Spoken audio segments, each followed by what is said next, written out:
ঢাকা বিশ্ববিদ্যালয়ে সকল ধরনের ফেসিবাদ মুক্ত হবে এবং সকল ধরনের ফেসিবাদী শিক্ষক, ফেসিবাদী কর্মকর্তা, ফেসিবাদী ছাত্র যারা গণহত্যায় প্রত্যক্ষভাবে অংশগ্রহণ করেছে, মদত দিয়েছে, সমর্থন জুগিয়েছে, প্রত্যেকের বিরুদ্ধে ব্যবস্থা গ্রহণ করা হবে। এই দাবিতে আমরা বারংবার বিশ্ববিদ্যালয় প্রশাসনের কাছে এসেছি। না হইলেও কমপক্ষে অর্ধশতবার বিশ্ববিদ্যালয়কে আমরা চিঠি লিখে, স্মারকলিপি দেওয়ার মাধ্যমে লিখিত আবেদন দিয়েছি যাতে তাদের বিরুদ্ধে ব্যবস্থা গ্রহণ করা হয়।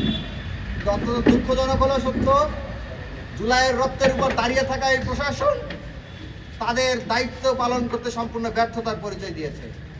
তাদের এই আচরণ এবং ফেসিবাদকে পুনর্বাসন করা, তাদের হাত থেকে যে একের পর এক ঘটনা ঘটছে, এগুলো জুলাই শহীদের রক্তের সাথে সুস্পষ্ট প্রতারণা ছাড়া আর কিছুই নয়। অনেক ক্ষেত্রে আমরা দেখেছি শিক্ষার্থীদেরকে পিটানোর জন্য তিনি ছাত্রলীগকে ডেকে নিয়ে আসছেন। আমরা দেখতে পেয়েছি যে শিক্ষার্থীরা ভিন্ন মতের শিক্ষার্থী ভিন্ন মত লালন করে, এরকম শিক্ষার্থীদেরকে তিনি ছাত্রলীগের হাতে তুলে দিয়েছেন এবং পরবর্তীতে ছাত্রলীগ তাদেরকে রাতের পর রাত, ঘন্টার পর ঘন্টা ধরে নির্যাতন করেছে, টর্চার করেছে।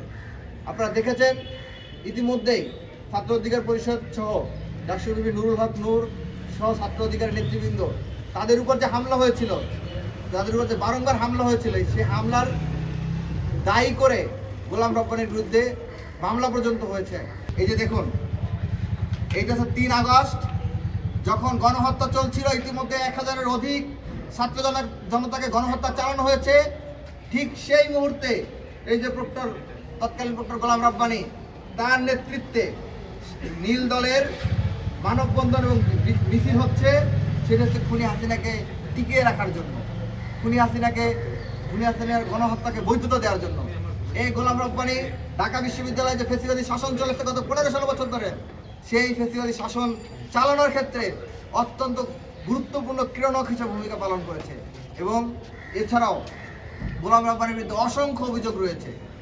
সেই অভিযোগগুলো বিশ্ববিদ্যালয় প্রশাসনকে আমরা বারবার অভিহিত করেছি, কিন্তু অত্যন্ত দুঃখজনক হলো সত্য, বিশ্ববিদ্যালয় প্রশাসন তার বিরুদ্ধে ব্যবস্থা গ্রহণ করা তো দূরের থাক, বরঞ্চ তাকে বিভাগের চেয়ারম্যান বানানোর মাধ্যমে তাকে পুরস্কৃত করেছে।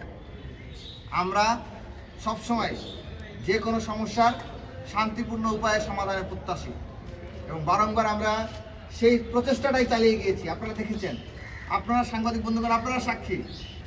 আমরা আজকে সুস্পষ্টভাবে জানিয়েছি, গোলাম রব্বানীর বিরুদ্ধে যদি আগামীকালকের মধ্যে ব্যবস্থা গ্রহণ করা না হয়, তার বিরুদ্ধে যদি আগামীকালের মধ্যে পদক্ষেপ গ্রহণ করা না হয়, তাহলে পরবর্তীতে যে পরিস্থিতি উদ্ভূত হবে, সেই পরিস্থিতির দায় সম্পূর্ণভাবে বিশ্ববিদ্যালয় প্রশাসনকেই বহন করতে হবে। আমরা চাই না আইন হাতে তুলে নিতে। আমরা আশা রাখবো বিশ্ববিদ্যালয় প্রশাসন আমাদেরকে আইন হাতে তুলে নিতে বাধ্য করবে না। আমরা আশা রাখবো বিশ্ববিদ্যালয় প্রশাসন আইনের প্রতি সদয় হবে এবং আইন অনুযায়ী তাদের বিরুদ্ধে ব্যবস্থা গ্রহণ করবে। কিন্তু যদি সেটি করতে ব্যর্থ হয়, তাহলে ছাত্র জনতা আমরা আইন হাতে তুলে নিতে বাধ্য হব এবং ইতিপূর্বে যে ঘটনাগুলো ঘটেছে, সেই ঘটনাগুলোর পুনরাবৃত্তি আবার হতেও পারে, কিন্তু আমরা সেগুলো চাই না। আমরা চাই বিশ্ববিদ্যালয় প্রশাসন শান্তিপূর্ণ উপায়ে এটা সমাধান করবে এবং নিয়মতান্ত্রিক পদ্ধতিতে গোলাম রব্বানীকে অব্যাহতি দিয়ে বিচারের মুখোমুখি করবে। পাশাপাশি যত ফেসিবাদের দোষর শিক্ষক আছে, যত কর্মচারী আছে, যারা গণহত্যায় মদত দিয়েছে, গণহত্যায় প্রত্যক্ষভাবে অংশগ্রহণ করেছে, গণহত্যায় সহযোগিতা করেছে, গত 15-16 বছর ধরে ফেসিবাদকে টিকিয়ে রাখতে কাজ করেছে, তাদের প্রত্যেকের বিরুদ্ধে ব্যবস্থা গ্রহণ করেছে।